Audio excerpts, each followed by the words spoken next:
है अगर गुरुवर का सानिध्य पाना तो विद्यासागर.गुरु पर जरूर आना।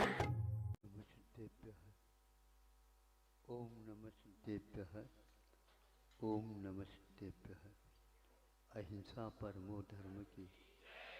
आचार्य गुरुवर श्री कुंद कुंद भगवान की। आचार्य गुरुवर श्री ज्ञान सागर मुनि महाराज की। आचार्य गुरुवर श्री विद्यासागर जी महामुनि राज की।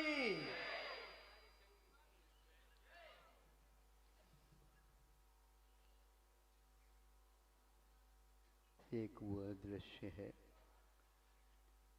जहाँ पर सब मान्यताएं कुंठित हो जाती है,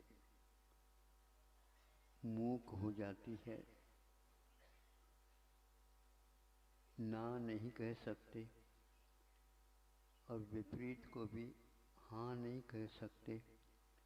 ऐसी स्थिति में हो जाता है वह व्यक्ति। अब हमें निर्णय लेना है क्या वस्तु स्थिति है। तो एक साथी या यूँ कह दूँ दंपति, पति तो अपने काम में लगे गए, खेती बाड़ी समझ लो, और वह स्वयं अपने घरेलू काम करने में व्यस्त है। और ये मूसल होते, मूसल से वह धान को कूट रही होगी, कूट रही थी। इसी बीच में एक कोई व्यक्ति आया, व्यक्ति का मतलब उसको व्यक्ति समझे, तो भिक्षाम दे कहा, भिक्षा मिले। सुना उसने, अतिथि आया और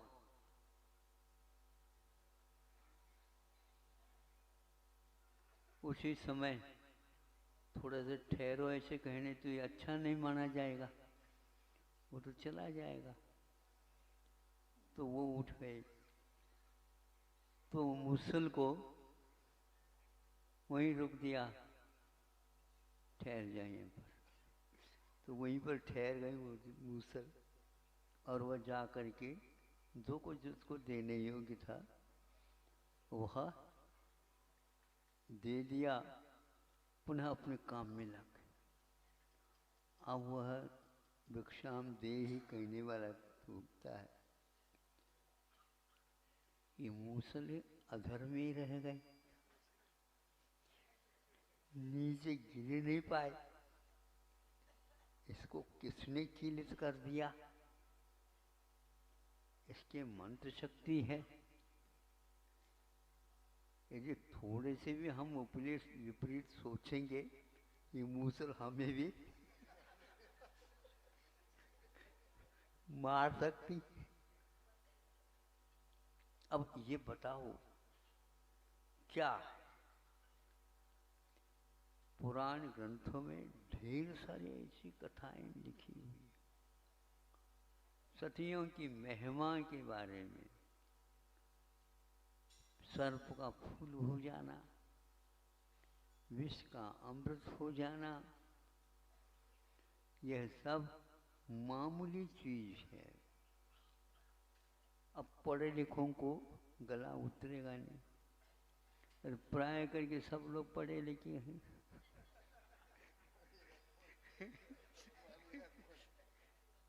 मानेगा कौन? हम मनवा नहीं सकते, लेकिन मनवा भी नहीं सकते, कुछ बाध्य नहीं कर सकते, लेकिन उनका मन अपने आप ही बाध्य हो रहा होगा कि आखिर क्या है ये। सामने दिख रही हो मूसल खड़ी हो गई, गिरी नहीं। या तो इसको सम्मोहन कह दीजिए, तो सम्मोहन का तो जीवों के ऊपर प्रभाव पड़ सकता, मूसल तो अजीब है, इतना तो हमने पढ़ रखा। हाँ, तो इतना विश्वास तो हो गया ही। मूसल एक प्रकार से अजीब है, निर्जीव है, वह तो वैसे को वैसे, लेकिन इस मूसल के ऊपर प्रभाव किसी न किसी का तो है। ये वेटलेस कैसा हो गया? तो उतना ऊपर अंतरिक्ष में चले जाएं तो वहां पर तो मान लो कोई वस्तु वैसे को वैसे रह जाती, नीचे गिर नहीं गिरती, लेकिन यहाँ पर स्वयं हम गिर रहे हैं, ठोस पदार्थ है, तो गिरी क्यों नहीं मूसल? प्रश्न ये उठता। विज्ञान के पास कोई भी शब्द नहीं, लेकिन प्रयोग करने वाला वैज्ञानिक इसको स्वीकार करने के लिए तैयार होता। हमारे पास ऐसी शक्तियां भी जो हमें भी ज्ञात नहीं, उनका प्रयोग हमने विधिवत नहीं किया, इसलिए बहुत सारी चीजें हो नहीं पाती। पहले हर बात में पढ़ने लिखने की बात नहीं करते थे, प्रयोग के माध्यम से अथवा संकेत देने से उस संकेत को याद करके वो काम करते थे, जो करते वो काम होता था। शरीर विज्ञान एक प्रकार से ऊपर ही होता है, ऐसा नहीं, भीतर से भी होता है। शरीर हमारे द्वारा प्राप्त तत्व है, तो ऐसी स्थिति में दूसरे के द्वारा संचालित हो इसकी कोई आवश्यकता नहीं। यह आयुर्वेद कहता है कि यह वह बात हो गई, आंख को कह दो ऐसा है, तुम बैठी बैठी रहती हो, ज्योति भी बहुत अच्छी है, हमारे कान खराब हो गए हैं, तुम थोड़ा उसके काम कर लो। सुन रहे हो?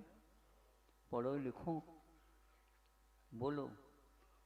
इंद्रियां तो सहपाठी है, अब वो इंद्रिय, कान भी हमारे ही हैं, आँख हमारी हैं, नाक हमारी हैं, हाथ हमारी हैं, माइंड हमारी है, तो माइंड का काम भी आंखों से ले लो, क्योंकि माथा में दर्द हो रहा है, हाँ विश्राम मिल जाए। नाक में जुकाम हो गई है, नहीं समझे, अब नाक का काम भी धीरे से ये रचना तुम भी कर ले। आत्मा तो सबकी एक है, पांचों इंद्रियां तो पंचेंद्रियाणि। अब उत्तर दो, हम और किसी से उत्तर नहीं लेना चाहते। जो अपने आप को पढ़े लिखे मान करके धर्म को गौण करना चाहते हैं, धर्म कोई वस्तु दिखने में तो आती नहीं, लेकिन धर्म का अर्थ कर्तव्य होता है, धर्म का अर्थ नेचर भी होता है, धर्म का अर्थ सही को नाम भी है। बहुत सारे धर्म की अपनी अपनी परिभाषा है।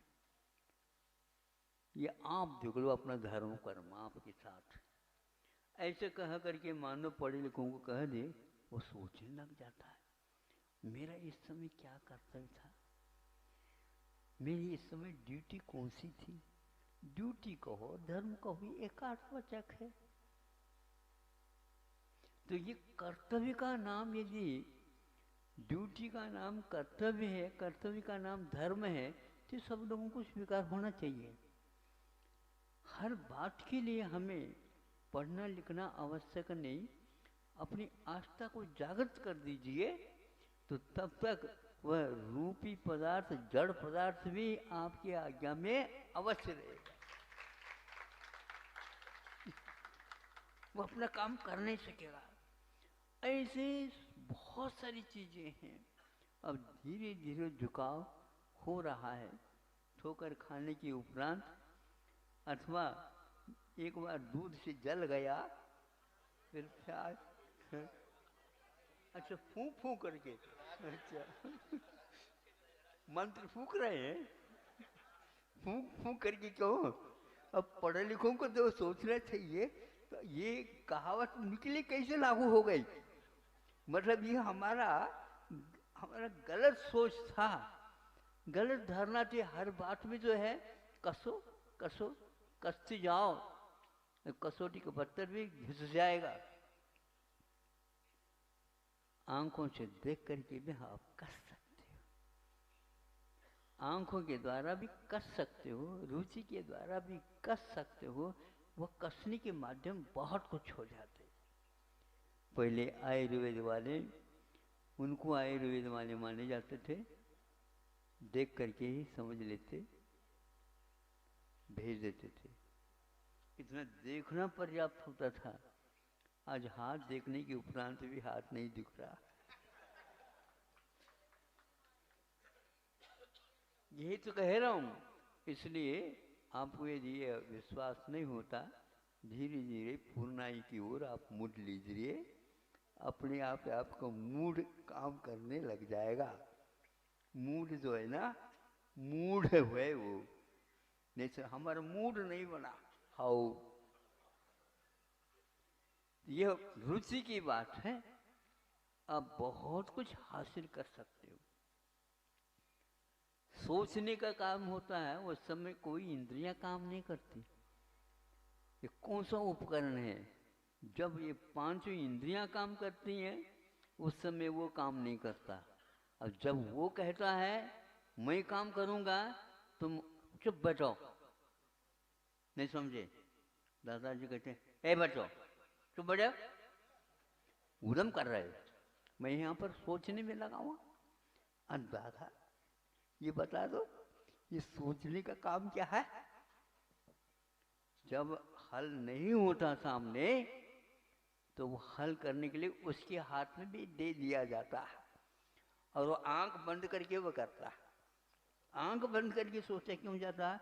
आंख के द्वारा हम दूसरे को देखेंगे तो उसी वो चित्त चला जाएगा, चित्त उचट गया। इसलिए चित्त को उचटाओ नहीं, उसको चटाओ। क्या चटाओ? ये पांच से बंद कर दो तो अपने आप ये काम करने लग जाएगा। तो पहले पढ़ने लिखने इत्यादि कोई आवश्यकता नहीं थी, और ऐसे संकेत देते थे, उस संकेत के माध्यम से सब कुछ सीखा जाता था। सूक्ष्म है, रुचि है, काम हो जाएगा।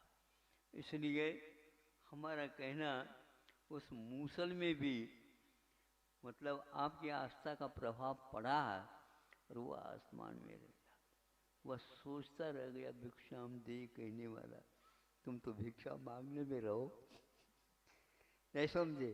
तुम्हें ये हासिल नहीं होगा। और ये बात क्या अवश्य है, यदि इस शरीर के प्रति आपकी निरीहता हो जाएगी, ये जड़ है ये समझ में आ जाएगा, तो उसी दिन से आपकी आस्था बहुत प्रखर हो जाएगी। अवश्य उस आस्था के द्वारा बहुत सारे काम हो सकते हैं, हो जाएंगे। तब आपको आश्चर्य लगेगा। आश्चर्य भी जिसकी आस्था कमज़ोर होती है उसी को होती है। आस्था जिसकी बहुत अच्छी है उसको कभी आश्चर्य नहीं है, ये तो होना ही था, और वो आज हो गया। अहिंसा परमो धर्म की।